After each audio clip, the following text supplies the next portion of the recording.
presenta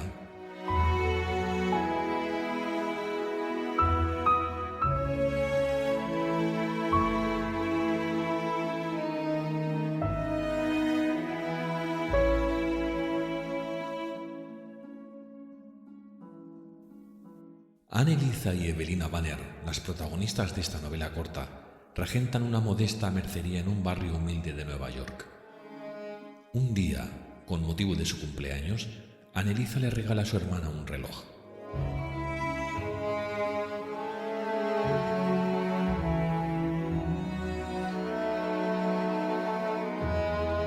Este objeto será el causante de que los cimientos sobre los que se asientan sus vidas empiecen a tambalearse.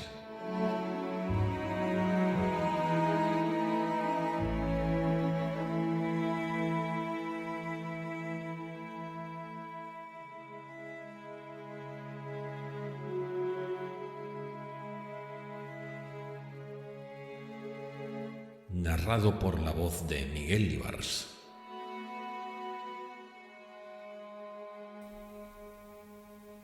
Capítulo 5. En los meses que siguieron, el señor Rami visitó a las hermanas con una frecuencia cada vez mayor. Convirtió en costumbre ir a verlas los domingos por la tarde.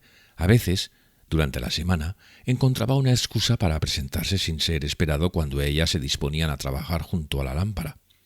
Anneliesa advirtió que ahora Evelina nunca olvidaba ponerse el lazo de color carmesí antes de la cena, y también que había acondicionado con un pulquérrimo trozo de encaje el vestido de seda negra que todavía denominaba nuevo porque lo habían comprado un año después que el de Anneliesa.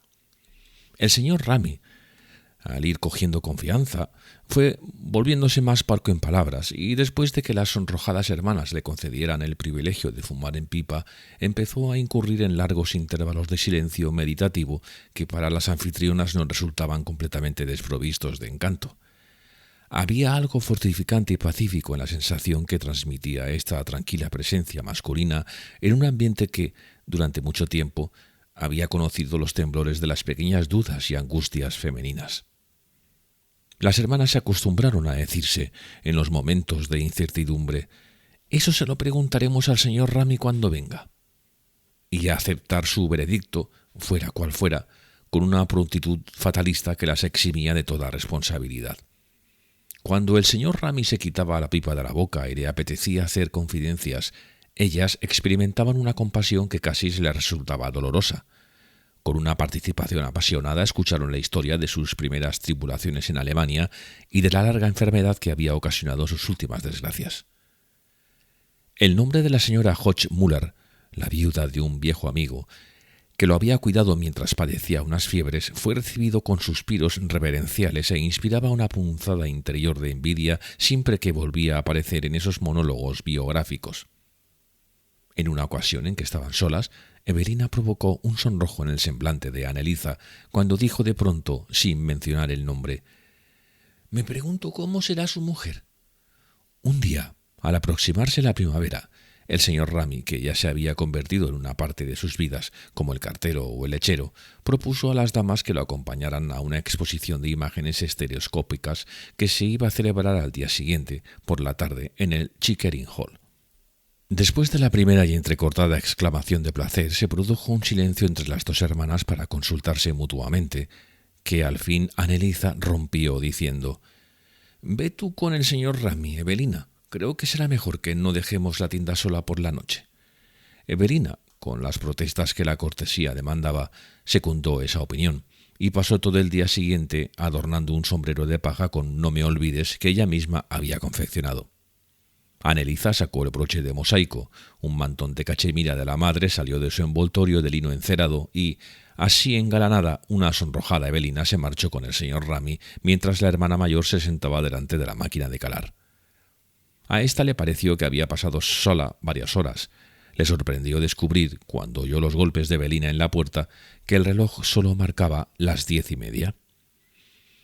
«Ha debido de volver a estropearse», aventuró, al tiempo que se ponía en pie para abrir a su hermana. La velada había resultado brillante e interesante, y varias magníficas imágenes estereoscópicas de Berlín habían brindado al señor Rami la oportunidad de detallar en mayor profundidad las maravillas de su ciudad de origen. «Me ha dicho que le gustaría mucho enseñármela. declaró Evelina mientras Anelisa le estudiaba el rostro resplandeciente. «Menuda bobada. Yo no sabía dónde mirar». Anelisa recibió esa confesión con un afectuoso murmullo. «El sombrero me queda muy bien, ¿verdad?», prosiguió Evelina, cambiando de tema y sonriendo a su reflejo en el espejo roto que había encima del aparador. «Estás muy guapa», confirmó Anelisa. La primavera empezó a mostrar sus primeras e inequívocas señales a los recelosos neoyorquinos mediante una nueva virulencia en el viento y la omnipresencia del polvo. Un día, Evelina llegó a la trastienda a la hora de la cena con un ramo de junquillos en la mano. «Acabo de cometer esta tontería», dijo en respuesta a la mirada interrogativa de Anelisa. «No he podido resistirme a comprarlo. Necesitaba imperiosamente contemplar algo bonito». «Ay, hermana», respondió Anelisa con una simpatía temblorosa. Sentía que había que conceder una indulgencia especial a las personas sumidas en el estado de Evelina, dado que ella misma había tenido una visión fugaz de los anhelos misteriosos que esas palabras delataban. Evelina, entretanto, había sacado los brotes secos del jarrón de porcelana roto y estaba colocando en él los junquillos, acariciando los tallos lisos y las hojas que parecían briznas de hierba. «Son bonitas, ¿verdad?», repetía sin cesar mientras formaba un círculo de estrellas con las flores. «¿A qué da la sensación de que la primavera ha llegado de veras?». Anelisa recordó que aquella era la tarde del señor Ramy. Cuando éste apareció, esa mirada teutona que se fija en todo lo que florece le hizo detenerse enseguida en los junquillos. «¡Ah, qué bonitos!», observó. «Da la sensación de que la primavera ha llegado de veras». «¿Verdad que sí?», exclamó Evelina, emocionada por la coincidencia de sus ideas. «Precisamente le estaba diciendo lo mismo a mi hermana». Anelisa se levantó bruscamente y se alejó. Recordó que no había dado cuerda al reloj el día anterior. Evelina estaba sentada delante de la mesa. Los junquillos se alzaban esbeltos entre ella y el invitado. «Oh», declaró con la mirada perdida, «cuánto me gustaría ir al campo ahora mismo. Algún lugar verde y tranquilo. Me parece que no soporto la ciudad ni un día más».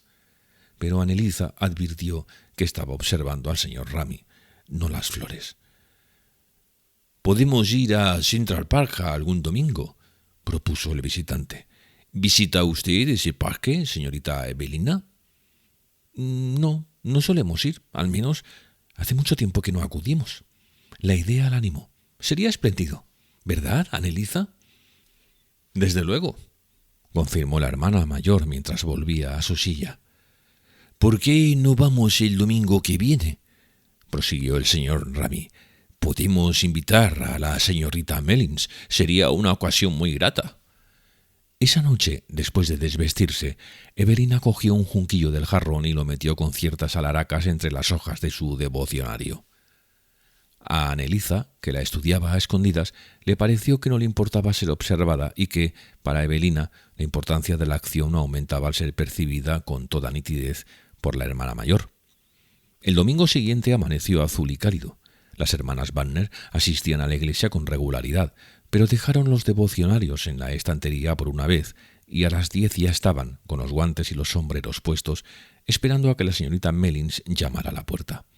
Esta apareció envuelta en un destello de lentejuelas negras, contando que había visto a un hombre extraño pululando debajo de su ventana hasta que el silbato de un confederado lo ahuyentó al alba. Poco después llegó el señor Ramy, con el cabello cepillado con mayor cuidado del habitual y las manos anchas enfundadas en unos guantes de cabritilla de color verde aceituna. El grupito se dirigió al ómnibus más cercano. Anelisa notó en el pecho un aleteo compuesto a partes iguales de agradecimiento y de vergüenza cuando se enteraron de que él tenía la intención de pagar los billetes. Y después el señor Ramy mantuvo esa inicial munificiencia, pues tras llevarlas por el Mall y por el Rumble, las condujo a un rústico restaurante donde, también gracias a su generosidad, tomaron un vaso de leche con un bizcocho de limón de ensueño.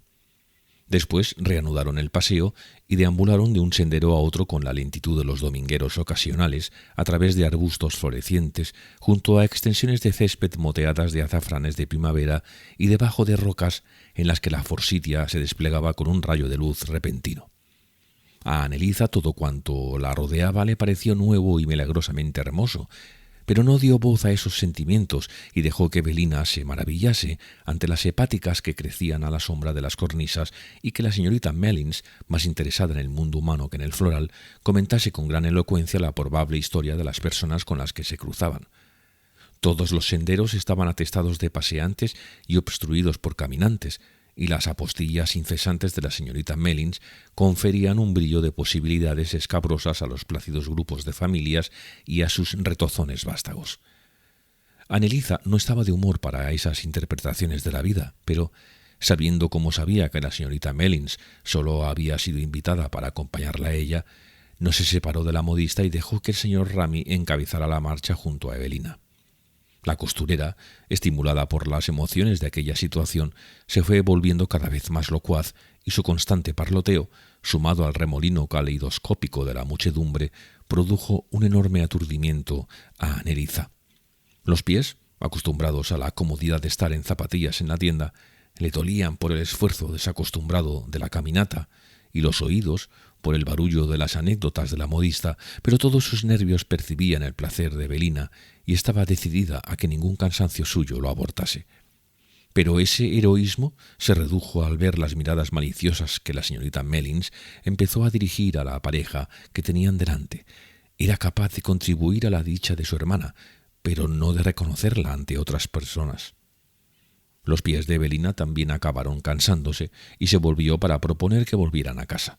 Su rostro arrebolado había palidecido por la fatiga, pero sus ojos seguían radiantes.